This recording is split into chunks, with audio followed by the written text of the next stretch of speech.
सत श्री अकाल प्यारे बच्चों। बेटा ग्रेड 6 प्यारे बच्चों, मैं तुहानू एक कविता शुरू करवाई सी पंजाबी दी जागो। सो प्यारे बच्चों, अज मैं तुहानू पंजाबी दी जागो जो कविता है इस दे बारे में दसांगी ते तुहानू दसांगी कविता क्यों किस कारण लिखी हुई है। बेटे पंजाबी साडी मात भाषा है। तुसी शुरू तो पंजाबी पढ़ते आए हो, पता है ना, फर्स्ट ग्रेड तो पंजाबी पढ़ रहे हैं। तो असी सारे कितने रहने आ, पंजाब विच। साडा जिहड़ा राज है वो पंजाब है। तो तुहानू पता है कि सारे भारत दे विच जो पंजाबी भाषा है, पंजाबी बोली है, बड़ी मशहूर बोली है। पंजाबियों नूं लैके वैसे भी बहुत सारिया विशेषतावां की कदर की जाती है। सो प्यारे बच्चों, पंजाबी साडी मात भाषा है क्योंकि जो असी पैदा होने तो बाद अपनी माँ दे अपनी माता दे कुखों जो है, माता दे मूँह दे विचों पंजाबी भाषा सुनी है। ठीक है, जो एक माँ अपने बच्चे नूं पंजाब दे विच लोरियां देती है तो वह पंजाबी भाषा विच ही देती है। सो असी जो पंजाबी भाषा है अपनी माँ कोलों सीखते हाँ, अपनी आस पास के इलाके तो सीखते हाँ, इसलिए ये साडी मात भाषा है। सो प्यारे बच्चों, आज इस कविता के विच ये दस्या गया है कि पंजाबी भाषा की कदर करनी चाहिए है, पंजाबी बोलनी चाहिए है, लिखनी चाहिए है, पंजाबी नूं अपनाना चाहिए है। ठीक है, हुण असीं कविता की व्याख्या देखांगे। बेटा पढ़ो पंजाबी, लिखो पंजाबी, पंजाबी नूं अपनाओ जी, ये साडे एके दा सूत्र, इसनूं गले लगाओ जी। इस कविता दे विच कवि जो हन जी जसबीर सिंह जस, जसबीर सिंह जस कवि हैं। उन्होंने कहा है कि सानू पंजाबी पढ़नी चाहिए है, लिखनी चाहिए है, तो पंजाबी नूं ही अपनाना चाहिए है। ये साडे एके दा सूत्र, इसनूं गले लगाओ जी। कवि कहते हैं कि यही साडे एके दा सूत्र है, यही साडी एकता नूं बन्नदी है पंजाबी। क्यों जो पंजाबी जो पंजाबी नूं मिलता है तो बहुत खुश होता है, तो उसनूं लगता है कि ये मेरा अपना ही बंदा या अपना ही रिश्तेदार है। सो ये साडे एके दा सूत्र है, इसलिए इसनूं गले लगाना चाहिए है। गले लगाउण दा भाव इसनूं प्यार करना चाहिए है।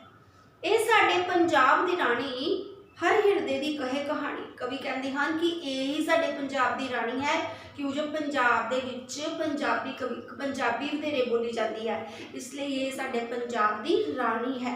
हर हिरदे दी कहे कहानी, हर एक दे दिल दी कहानी कहती है। सो जो असी जदों भी अपने दिल की गल किसी नूं दसनी होवे व्याख्या करके, तो एक पंजाबी ही पंजाबी इहो जी भाषा है जिस विच असी अपने दिल की गल दूजिआं नूं दस सकते हैं।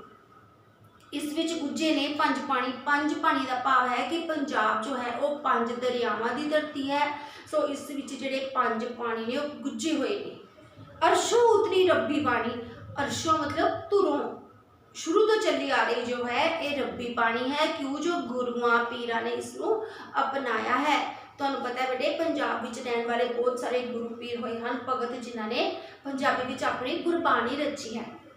जिवें श्री गुरु नानक देव जी ते साडे 10 गुरु साहिबान होए हैं, उन्होंने पंजाबी दे विच ही बाणी का प्रचार किया, पंजाबी दे विच ही बाणी लिखी।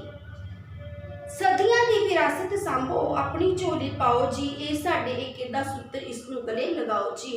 कवि कहते हैं कि ये सदियां दी विरासत है जो पंजाबी है, इसनूं गले लगाना चाहिए है, तो इसकी कदर करनी चाहिए है। पंजाबी भाषा का हमेशा सम्मान करना चाहिए है।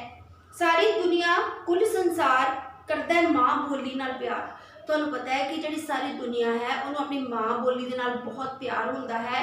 जिहड़ी भाषा असीं बचपन विच सीखी होवे अपनी माँ कोलों, अपने परिवार कोलों, अपने आंढ गुआंढ दे कोलों, वो भाषा कभी भी नहीं भुलाई जा सकती। सो जो पंजाबी भाषा है वो साडी मात भाषा है।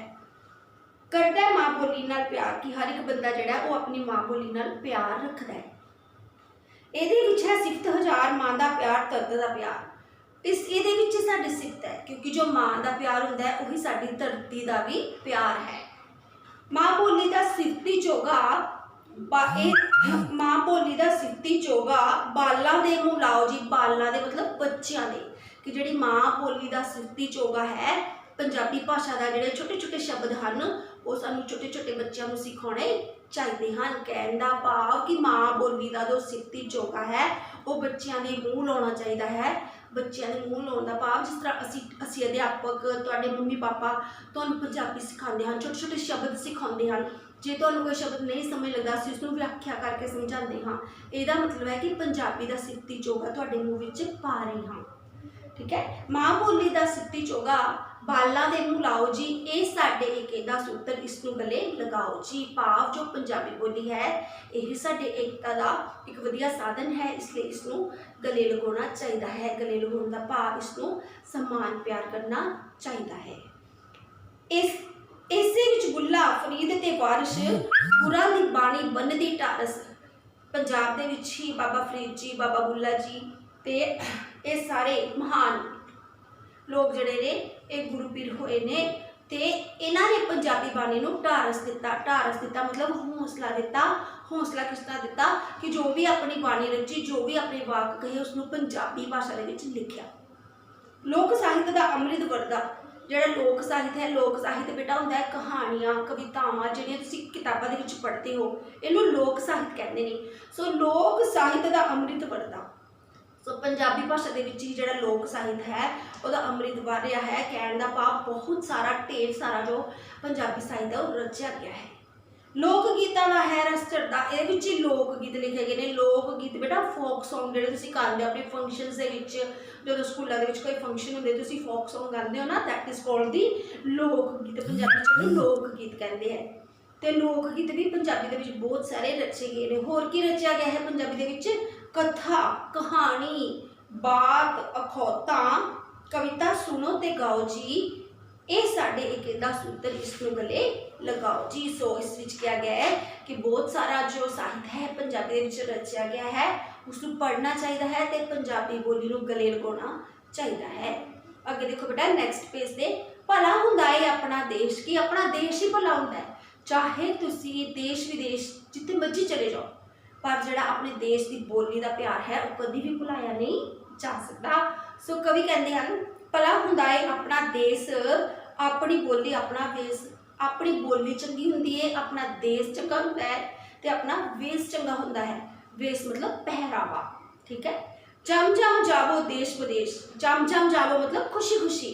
कवि कहते हैं कि तुसीं बड़ी खुशी नाल भावें विदेशों में जाओ, जेड़े मर्जी देश चले जाओ, पर की करना चाहिए है, पर ना लोना वतन नूं ठेस। पर जे तुसीं विदेश विच भी चले जाओगे तो कभी भी अपने वतन नूं, अपने देश नूं तुसीं ठेस ना पहुँचाना।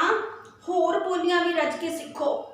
कवि कहते हैं कि होर बोलियां भी रज के सीखनियां चाहिए हैं, जिस तरह हिंदी, अंग्रेजी, तुसीं जिहड़े मर्जी राज की भाषा सीखो, पर अपनी माँ बोली नूं विदेश विच जाके कभी भी ठेस ना पहुँचाओ। कहण दा भाव कि अपनी माँ बोली नूं हमेशा कायम रखो। होर बोलियां भी रज के सीखो, माँ नूं चित्त बसाओ जी। लेकिन जिहड़ी साडी माँ है, पंजाबी बोली है, माँ इत्थे क्या गया पंजाबी बोली। जिस तरह असीं विदेशों में भी चले जाइए तो अपनी माँ नूं नहीं ना भुलदे, उसी तरह जेकर असीं विदेशों में चले जाइए तो अपनी माँ बोली पंजाबी नूं कभी भी अपने दिल विचों भुलाना नहीं चाहिए। ये साडे एक एडा सूत्र इसनूं गले लगाओ जी। सो कवि कहते हैं कि पंजाबी मात भाषा है, साडी माँ बोली, जिस नाल असीं अपने दिल की गल दूजिआं नूं दस सकते हाँ। सो हमेशा इसका सम्मान करना चाहिए है और इसकी इज्जत करनी चाहिए है। माँ बोली नूं बोलण लग्गिआं कभी भी शर्म महसूस नहीं करनी चाहिए, माण महसूस करना चाहिए है कि असीं पंजाब दे वासी हाँ ते पंजाबी साडी माँ बोली है।